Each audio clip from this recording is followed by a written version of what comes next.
Is solenoid.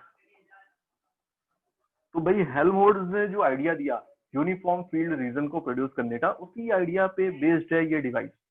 मतलब ये एक डिवाइस है जिसकी हेल्प से हम लॉन्ग रेंज में लॉन्ग रीजन एक प्रोड्यूस कर सकते हैं यूनिफॉर्म मैग्नेटिक फील्ड की। तो आप बोलेंगे it is a device which is used to produce magnetic field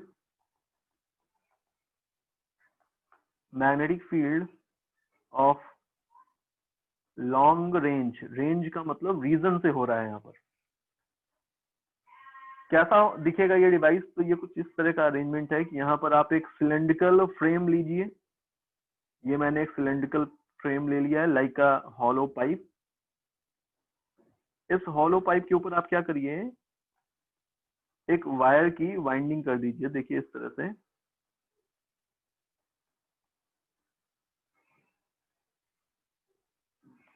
आप बहुत ही क्लोज वाइंडिंग कर दीजिए इस वायर की।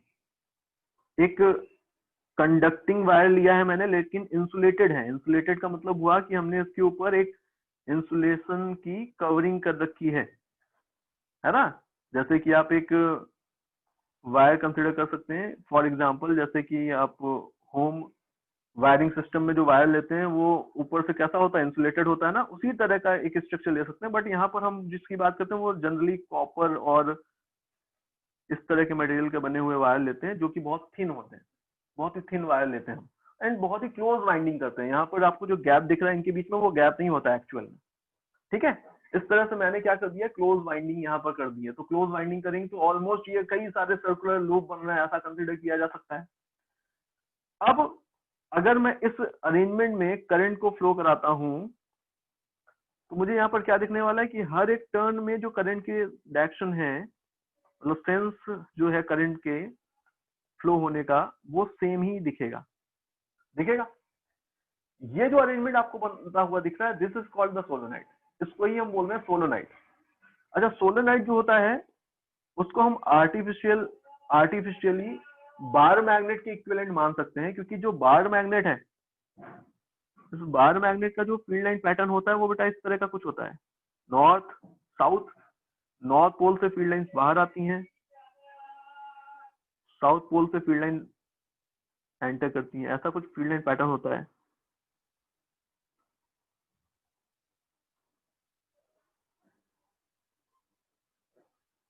एक एक बार मैग्नेट का।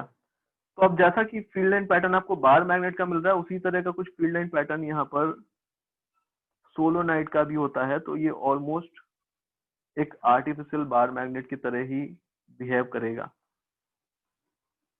ठीक है, इसका फील्ड लाइन पैटर्न ड्रॉ करें तो इसका फील्ड लाइन पैटर्न भी कुछ इसी तरह का होता है। लेट अगर यहाँ पर देखें तो फील्ड का एक पैटर्न मैं ड्रॉ कर रहा हूँ अभी, कुछ इस तरह का फील्ड लाइन पैटर्न आपको मिलने वाला है। समझ पा रहे हैं? बोलो। ऐसा कुछ। ओके, देन इस सोलोनाइट के लिए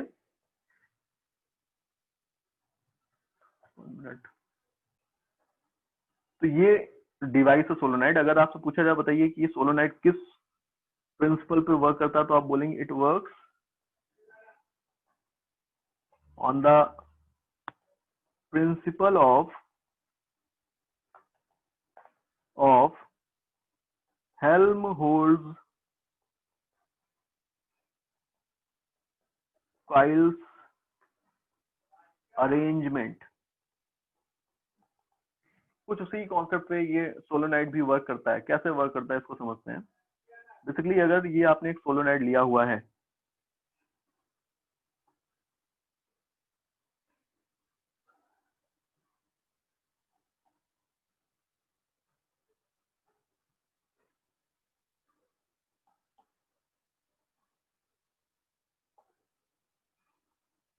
देखिए आपने ये एक सोलोनाइट लिया हुआ है, मैं इसके एक्सिस के अलोंग फील्ड लिखने जा रहा हूं।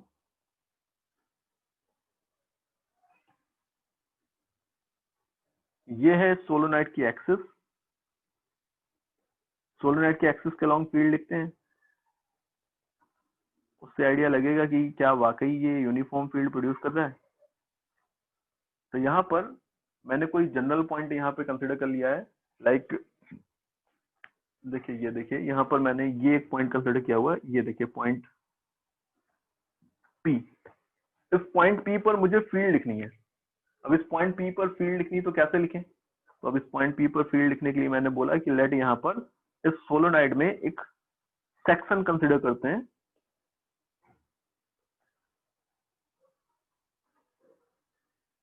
एक छोटा सा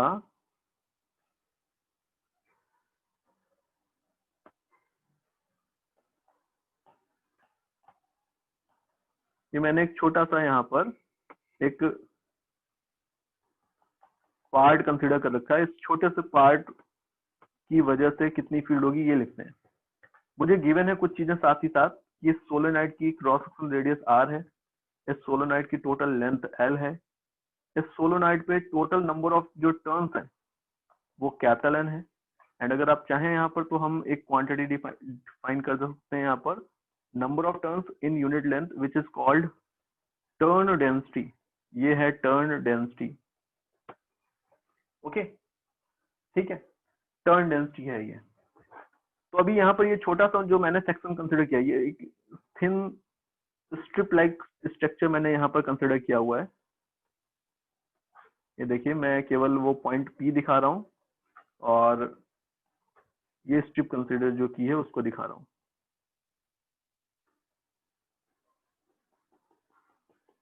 ठीक है, ये point P and strip.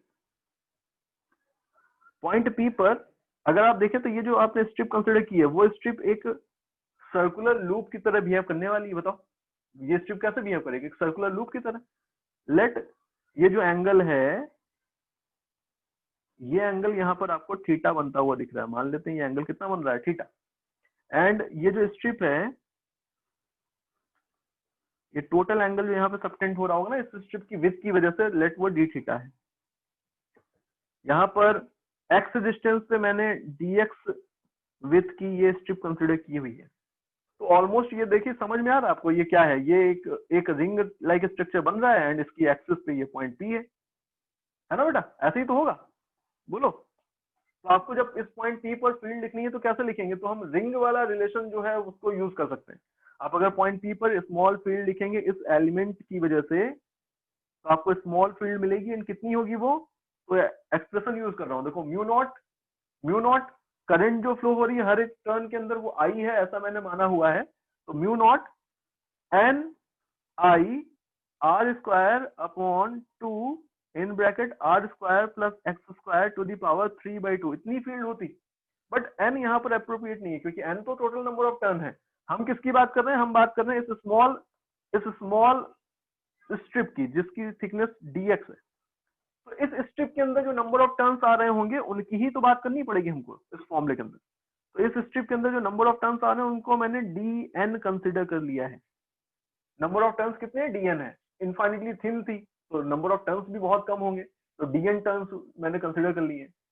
And dn कैसे डिफाइन करेंगे? तो आप बोलेंगे यूनिट लेंथ पे जो टर्न पड़ते हैं वो n है, तो dx लेंथ में जो टर्न आएंगे वो n इंटू dx होगा। तो यहाँ पर n इंटू dx प्लेस कर दिया है। ये रिलेशन दिख रहा है। अब इस रिलेशन को हम सिंप्लीफाई कर सकते हैं। इसको सिंप्लीफाई करने का मतलब है कि ये देखो लिखा है mu naught N I, current जो फ्लो हो रही है वो आई है, I R square upon 2 R square plus X square to the power 3/2 into dx। इसको इंटीग्रेट कर सकते हैं बट इंटीग्रेट करने से पहले हमें कुछ वैल्यूज चाहिए होंगी।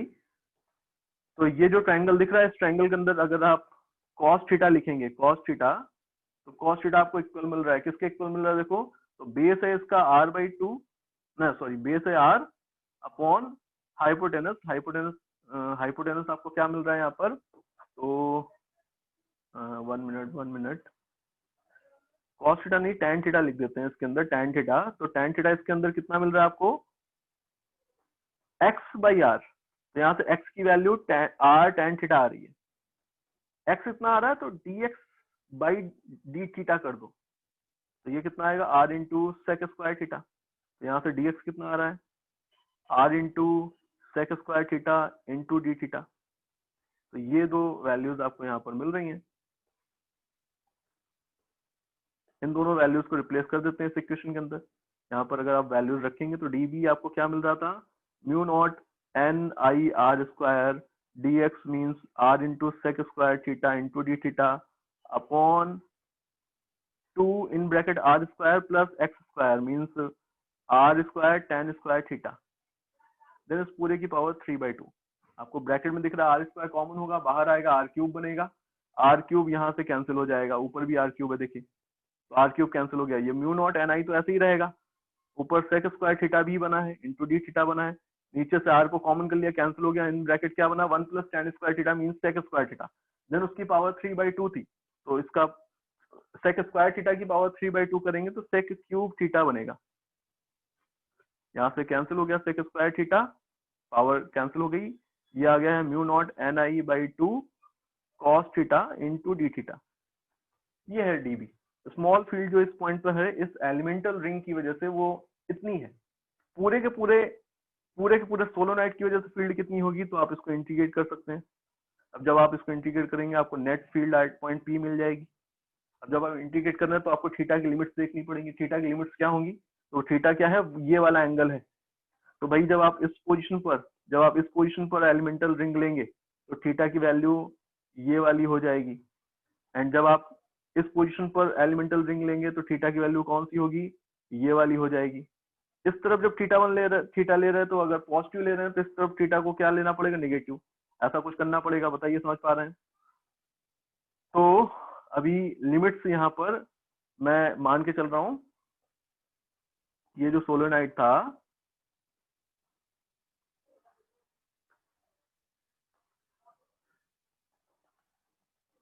ये पॉइंट था, ये है θ1 एंगल टोटल एंड ये एंगल है θ2। तो जब आप फील्ड लिख रहे हैं तो वो एक्सप्रेशन जो बना है mu naught N I by 2 cos theta into D theta, इसकी जो लिमिट्स रहने वाली हैं वो माइनस, देखो माइनस θ2 से प्लस θ1 तक जाने वाली है, ठीक है। तो θ1 and minus θ2, mu naught N I by 2 cos theta आएगा साइन थीटा, लिमिट्स θ1 माइनस θ2, तो mu naught N I by 2 sine θ1 plus sine θ2, ये एक्सप्रेशन यहाँ पर बन रहा है किसी भी सोलेनोइड के एक्सिस पे फील्ड का, बताइए ठीक है, ये रिलेशन आपको यहाँ पर बनता हुआ दिख रहा है, ओके। अब इसके अंदर दो पॉइंट और हो सकते हैं, क्या, तो ये क्या है, ये किसी फॉर फाइनाइट लेंथ सोलेनोइड आपको ये एक्सप्रेशन मिल रहा है, ठीक है ना बेटा। अगर इनफाइनाइट लेंथ का सोलेनोइड होता, फॉर इनफाइनाइटली लॉन्ग सोलेनोइड, क्या करेंगे इनफाइनाइटली लॉन्ग सोलेनोइड के लिए, तो आप बोलोगे कि भाई इनफाइनाइटली लॉन्ग का मतलब हुआ कि ये है सोलेनोइड जिसका एंड बहुत ही दूर है ना, ये मैंने सोलेनोइड कंसिडर कर लिया है। अब यहाँ पर आप किसी पॉइंट पे फील्ड लिख रहे हो, लेट ये पॉइंट पी है, तो अब इस पॉइंट पी पर अगर आप फील्ड लिखोगे तो आपको कौन से एंगल देखने हैं, आप इसके लास्ट एंड से इस पॉइंट पी को कनेक्ट कर देते लास्ट टर्न से। अब भाई जब इनफाइनाइट पे होगा ये एंड, तो आपको जो लाइन ज्वाइनिंग दिखेगी वो तो ऐसी जाती हुई दिखेगी, तो मतलब ये θ1 क्या हो गया 90 डिग्री, एंड θ2 क्या हो गया, ये भी 90 डिग्री, तो दोनों अगर एंगल 90 डिग्री होगा तो field at point P mu naught N I by 2 sine 90 plus sine 90 बन गया, तो साइन 90 प्लस साइन 90 करेंगे तो magnetic field at point P कितना बनेगा, म्यू नॉट एन आई 2 इंटू 2 कैंसिल हो गया, तो इतनी फील्ड आपको इसके अंदर किसी पॉइंट पर मिलेगी। तो आपको याद रखना है फॉर इनफाइनिटी लॉन्ग सोलेनोइड हम ये पॉइंट की बात कर रहे हैं, फॉर इनफाइनिटी लॉन्ग सोलेनोइड हम इस पॉइंट की बात कर रहे हैं, एज वेल एज ये जो पॉइंट P है, P is a point well inside the solenoid, ये पॉइंट कहाँ है, सोलेनोइड के अंदर है काफी। एंड एक और पॉइंट हो सकता है, देखो यहाँ पर एक और मैंने लॉन्ग सोलेनोइड का केस ले लिया है कि भाई ये है सोलेनोइड, है तो इनफाइनिटी लॉन्ग लेंथ का, बट इसका एक एंड यहीं पर है, एंड हमने जो पॉइंट कंसिडर किया हुआ है वो पॉइंट हमने इस इनफाइनाइटली लॉन्ग सोलेनोइड के इस एंड के क्लोज ही कहीं पे कर रखा है ना। एंड एग्जैक्टली यहाँ पर जब आप पॉइंट लेंगे देखो आपको क्या दिख रहा है कि भाई एक एंगल ये जो है ये फाइनाइट कुछ बन रहा है लेस देन 90 एंड दूसरा एंगल जो बन रहा होगा वो 90 बन रहा होगा। तो आपका फॉर्मूला उसी के अकॉर्डिंगली चेंज हो जाएगा। थीटा 1 की वैल्यू आप कुछ रखेंगे लेस देन 90 एंड थीटा 2 की वैल्यू 90 डिग्री होगी। एंड अगर आप देखें अगर हम ऐसे ही करते हुए पॉइंट एग्जैक्टली यहाँ पर कंसिडर कर लें जस्ट इस एंड पे ये मैंने पॉइंट क्यू ले लिया है तो इस केस में आप क्या बोलेंगे थीटा 1 जो होगा वो तो 0 हो गया है एंड थीटा 2 कौन सा हो गया 90 डिग्री। तो पॉइंट क्यू पे जो फील्ड होगी वो म्यू नॉट NI/2 होगी। ये जो पॉइंट है इसके लिए आप याद रखेंगे Q is the point at one end. ठीक है ओके। तो ये एक्सप्रेशन है फाइनली जो आपको याद रखने हैं। अब इसके आगे की बातें आगे करेंगे भाई टाइम हो गया है। एक ग्राफ और प्लॉट कर सकते हैं। एक ग्राफ और है यहाँ पर लेट ये एक सोलेनोइड था उसकी एक्सिस ये मैंने एक सोलेनोइड आपको दिखाया हुआ है। लॉन्ग सोलेनोइड है बट नॉट इनफाइनिटली लॉन्ग। तो आप देखोगे कि जो फील्ड है फील्ड इस लॉन्ग सोलेनोइड के लिए वो कुछ ऐसे वेरी करिए कि ऑलमोस्ट जब आप वेल इनसाइड द सोलेनोइड है तो ये फील्ड ऐसी थी देन एंड के पास पहुंच करके ये फील्ड इस तरह से कम हुई है। ठीक है ऐसा एक ग्राफ आपको इस सोलेनोइड के लिए मिलने वाला है। तो आपको क्या दिख रहा है कि वेल इनसाइड किसी पॉइंट पे जब आप फील्ड देखेंगे तो ऑलमोस्ट कैसी है यूनिफॉर्म है विद इन दिस सोलेनोइड। ठीक है देखिए अब ये जो डायग्राम है ये आपको क्या दिखा रहा है कि यहाँ पर जो फील्ड है वो म्यू नॉट NI है एंड ऑलमोस्ट ये कांस्टेंट रहती है। जब आप एंड के क्लोज पहुंच जाएंगे एंड के क्लोज तब जाकर के ये फील्ड कम हो गई होगी एंड ये कितनी हो गई होगी mu naught NI/2 in position पर। एक लॉन्ग सोलेनोइड के कॉन्टेक्स्ट में बात हो रही है। ये देखिए ऐसा कुछ। ठीक है देखो अभी यहाँ पर मैंने अभी एक पॉइंट आपको बताई थी कि बेसिकली जो सोलेनोइड होता है इसका फील्ड लाइन पैटर्न काफी कुछ एक बार मैग्नेट की तरह ही होता है ना। तो बार मैग्नेट का फील्ड लाइन पैटर्न इसका फील्ड लाइन पैटर्न दोनों सेम होंगे। देखो दिखाता हूं मैं आपको डायग्राम। ये देखिए दोनों का फील्ड लाइन पैटर्न आपको दिख रहा है। दोनों का जो फील्ड लाइन पैटर्न है वो देखो ऑलमोस्ट सेम दिख रहा है। इसलिए इसका जो बिहेवियर होता है वो ऑलमोस्ट एक बार मैग्नेट की तरह होने वाला है।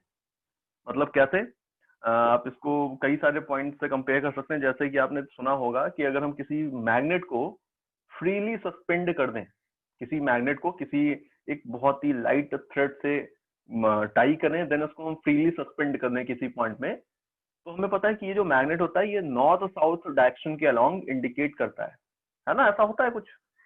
तो ये जो सोलेनोइड है ये भी कुछ इस तरह से ही बिहेव करने वाला है।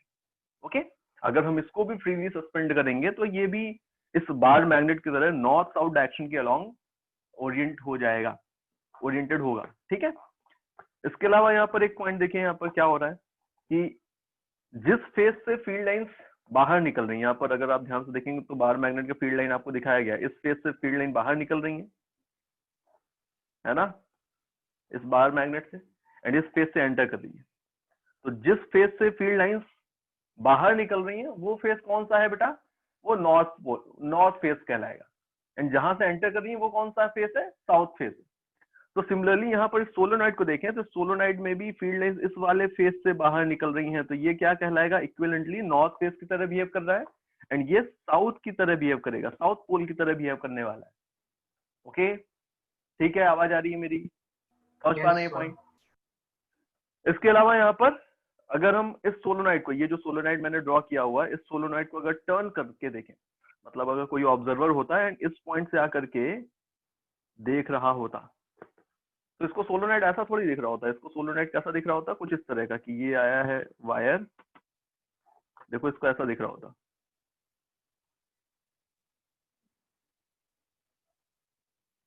देखो कुछ इस तरह का दिख रहा होता ना 1 मिनट 1 2 अब ऐसे कई सारे टर्न होते हैं कॉन्सेंट्रिक हैं सॉरी कोएक्सियल हैं सारे टर्न। तो इसको ऐसे कई सारे टर्न तो नहीं दिख रहे होंगे बट हाँ एक टर्न जरूर दिख रहा होगा फ्रंट वाला ऐसा दिख रहा होगा कुछ बोलो ठीक है ना।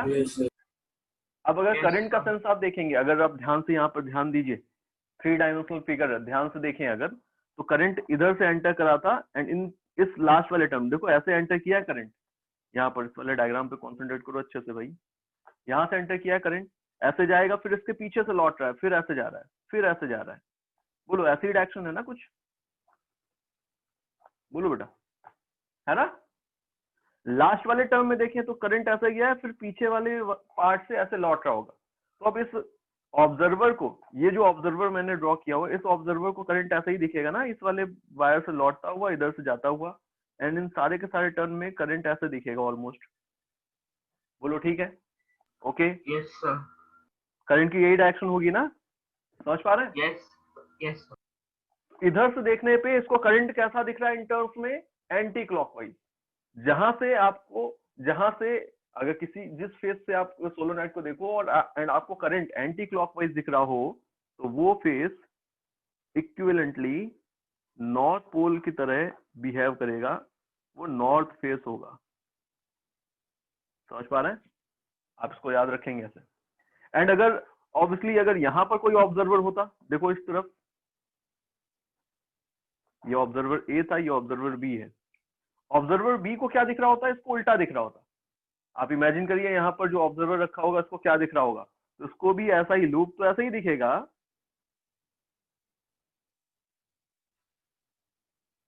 लूप तो इसको भी ऐसा ही दिखेगा, बट इसको जो करंट की डायरेक्शन दिख रही होगी वो दिख रहा होगा कि ऐसे करंट आ रही है, फिर इस तरह से जा रही है फ्लो होकर के, फिर ऐसे लौट रही है। बोलो ठीक है, ओके। इस केस में ये जो ऑब्जर्वर है इसको करंट कैसी दिख रही होगी, क्लॉकवाइज दिख रही होगी। तो क्लॉकवाइज करंट जहां पर दिख रही है वो जो फेस होगा वहां से फील्ड लाइंस एंटर कर रही होंगी, एंड उस फेस को आप बोलेंगे कि वो फेस इक्विवेलेंटली साउथ पोल की तरह बिहेव करने वाला है। ठीक है, समझ पा रहे हैं? अब इसको यहाँ से ऐसे ही बोल सकते हैं कि भाई सेंटर फील्ड देखें, इस लूप के सेंटर फील्ड देखें, तो सेंटर फील्ड देखने के लिए वो राइट हैंड वाला जो रूल मैंने बताया था, स्क्रू रूल, वो लगाएंगे तो आपको क्या दिखेगा कि फिंगर्स को कर्ल करेंगे तो सेंटर फील्ड किधर है, इनवर्ड है। देखो इसके सेंटर फील्ड किधर, इनवर्ड है क्या, तो मतलब फील्ड लाइंस एंटर करनी होंगी, इसका मतलब हुआ फील्ड अंदर की तरफ होगी, एंड फील्ड अंदर की तरफ इसलिए कैसा है, फील्ड लाइन एंटर करनी, मतलब साउथ पोल की तरह बिहेव कर रहा है। ठीक है ना, बोलो, समझ पा रहे हैं बेटा? Yes sir. एक और हैंड रूल भी है जिसको हम यहाँ पर सोलोनाइट के एक्सिस के अलोंग फील्ड की डायरेक्शन फाइंड आउट करने के लिए यूज करते हैं। क्या है वो हैंड रूल? वो है Maxwell's solenoid rule. Maxwell's solenoid rule, ये क्या होता है भाई, अकॉर्डिंग टू मैक्सवेल अगर कोई सोलोनाइड है, फॉर एग्जांपल ये एक सोलोनाइड था,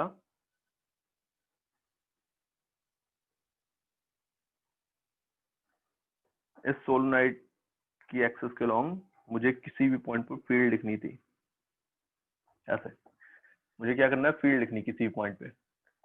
इसमें मैंने मान लिया है कि लेट इस तरह से ये टर्न्स हैं इसमें,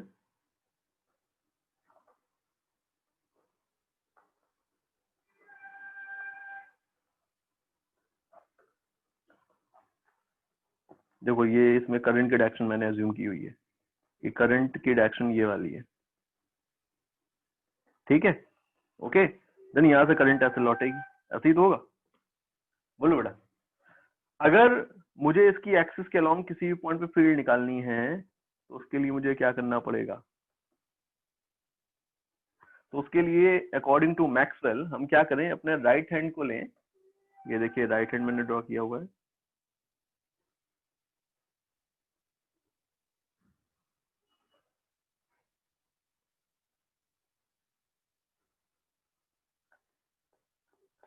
ठीक है। इस राइट हैंड को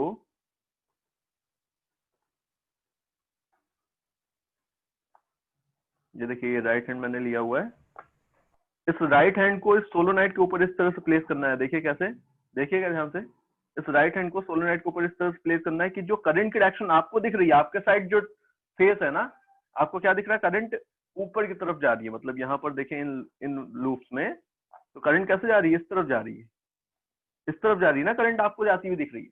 अब ये अलग बात है कि इसके बैक साइड से करंट डाउन साइड जाती हुई दिख रही होगी, बोलो ठीक है। अरे सुन पा रहे हैं मेरी बात, इस तरफ से क्या Yes, दिख रहा है sir. बेटा कि करंट इस इन लूप्स में अप साइड जा रही है। तो आप क्या करो, इस राइट हैंड को यहाँ पर इस सोलोनाइड में आपको जो डायरेक्शन दिख रही है उसमें करंट की जो डायरेक्शन है उन डायरेक्शंस के लॉन्ग फिंगर्स को पॉइंट कर दो। अब जब आप ऐसे रखोगे फिंगर्स उस तरफ ही है जिधर करंट जा रही है, तो जो थंब की डायरेक्शन है वो क्या रिप्रेजेंट करने वाली है, वो इस एक्सिस के अलोंग फील्ड की डायरेक्शन को रिप्रेजेंट करेगी। करंट की डायरेक्शन क्या करेगी, ये थंब की डायरेक्शन क्या करेगी, एक्सिस के अलोंग फील्ड की डायरेक्शन को रिप्रेजेंट करने वाली है। ठीक है, तो इस डायग्राम के अकॉर्डिंगली अगर आप देखेंगे तो आपको कुछ ऐसा दिख रहा है, ये था राइट हैंड, उसको यहाँ पे मैंने रखा, करंट की डायरेक्शन में फिंगर्स हो गई, then thumb will represent the direction of field along axis। ठीक है, ओके। अब एक देखिए लास्ट पॉइंट है, बहुत ही कॉन्सेप्चुअल, समझिएगा। देखो अगर बेटा एक ये सोलोनाइड होता, स्मॉल लेंथ का सोलोनाइड है। अब देखो स्मॉल लेंथ का मतलब होता है यहाँ पर कि क्रॉस सेक्शनल रेडियस के कंपेरेटिवली लेंथ क्या है। अगर क्रॉस सेक्शनल रेडियस के कंपेरेटिवली लेंथ कंपेरेबल है, ये जो क्रॉस सेक्शनल इसका रेडियस है इसके कंपेरेटिवली अगर लेंथ कंपेरेबल है, तो इन दैट केस हम इसको फाइनाइट लेंथ सोलोनॉइड की तरह ही ट्रीट कर सकते हैं, क्योंकि जो एंगल्स हमको मिलने वाले हैं थीटा, किसी भी पॉइंट पे फील्ड लिखने के लिए जो आपको एंगल्स मिलने वाले हैं उनकी वैल्यू आपको मींस एक्यूट ही मिलने वाली है ना। तो लेट अगर यहाँ पर मैंने एक ये सोलोनॉइड लिया पहले, तो इस तरह से, एंड इस सोलोनाइड के लिए मैंने बोल दिया आपसे कि भाई लेट ये है current direction. Magnetic field line pattern draw करेंगे तो इसका कुछ ऐसा हो सकता है। मैं रफली एक फील्ड लाइन पैटर्न यहाँ पर ड्रॉ कर रहा हूँ, देखो ऐसा कुछ फील्ड लाइन पैटर्न हो सकता है।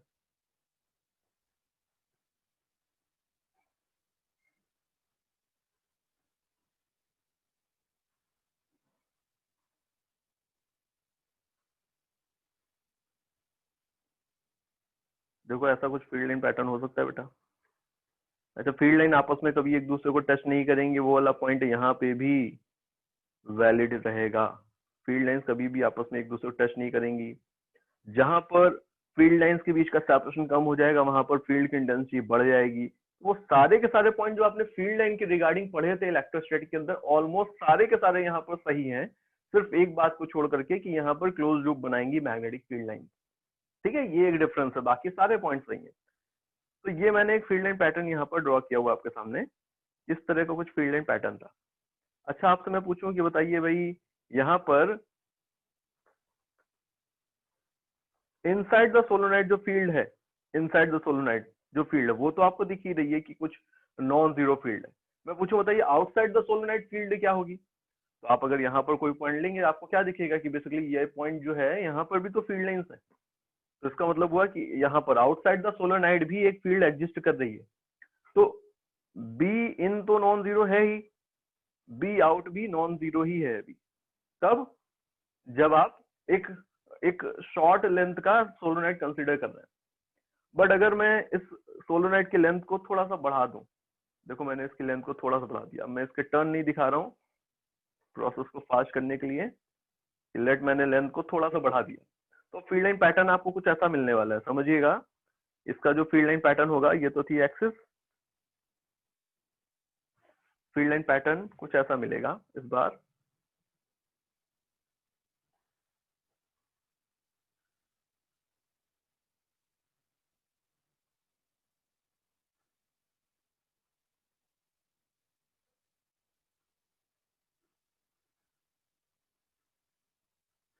ठीक है बेटा, कुछ ऐसा फील्ड लाइन पैटर्न इस बार मिलने वाला आपको। अब ये फील्ड लाइन पैटर्न और इस फील्ड लाइन पैटर्न दोनों को देखें हम, दोनों में थोड़ा सा डिफरेंस आया है कि यहाँ पर इस केस में बी इनसाइड जो है वो है, बी आउटसाइड को देखें अगर इस रीजन में मैं पूछूं बताइए फील्ड क्या होगी, तो आप बोलेंगे still field is non zero. But आपको यहाँ पर दिख रहा है कि जो separation between the field lines है वो कंपेरेटिवली बढ़ गया है। इसका मतलब क्या हुआ कि जो फील्ड की इंटेंसिटी होगी आउटसाइड द सोलोनाइड वो कम हो गई है as compare to the previous case. इस केस का कंपेरेटिवली आपको क्या दिख रहा है कि फील्ड लाइंस के बीच का सेपरेशन बढ़ रहा है, इसका मतलब इंटेंसिटी आउटसाइड द सोलेनोइड कम होती जा रही है। समझ पा रहे हैं ये पॉइंट? बताइए, ठीक है ना? नहीं सर, थोड़ा नहीं समझ में आया। अरे मैंने बोला है बेटा कि फील्ड लाइंस के बीच का सेपरेशन बढ़ता जाएगा, जैसे जैसे हम दोनों एंड्स को दूर ले जाएंगे वैसे वैसे फील्ड लाइंस को उतनी ही ज्यादा लेंथ ट्रेवल करते हुए लौटना है ना। यहाँ पे जो फील्ड लाइन जा रही हैं उनको वापस से लौटना भी तो है इस तरफ। तो जितना ज्यादा दूर हम ले जाएंगे इस एंड को, इन दोनों एंड्स को जितना ज्यादा सेपरेट कर देंगे, जितना ज्यादा दूर ले जाएंगे, उतनी ही दूर से ये फील्ड लाइन निकल करके बाहर आएंगी, निकल करके लौटेंगी सेकंड फेज के लिए। होगा ना ऐसा? तो इनके बीच का सेपरेशन हमें उतना ही ज्यादा मिलेगा। इन दिस केस क्या होगा, यहाँ पर जो separation between the field lines है वो बढ़ रहा है इस केस के कंपेरेटिवली। भाई अगर हम यहाँ पर एक बहुत ही शॉर्ट लेंथ का सोलेनोइड ले लेते हैं, देखो ऐसे,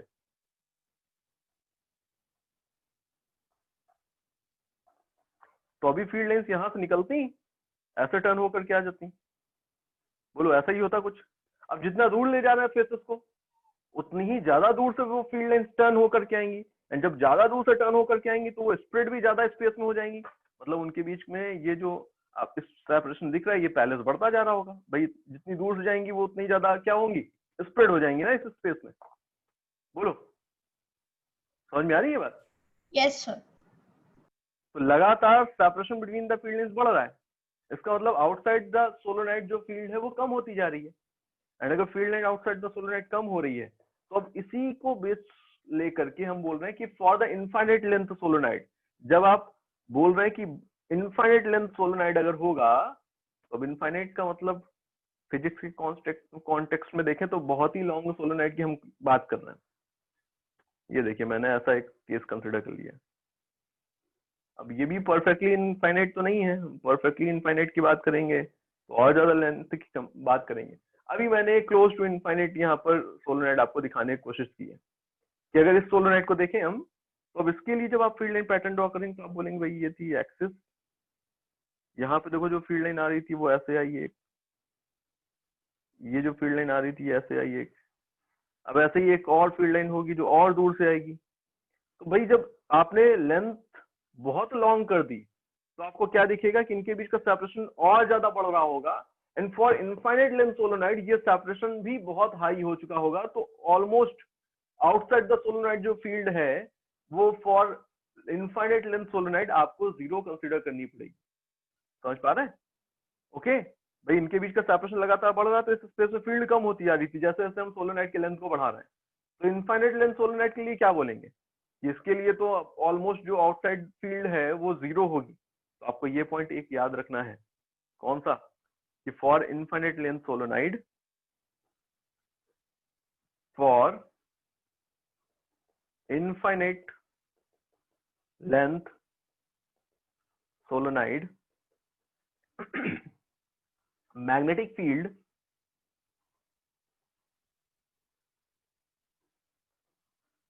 outside the solenoid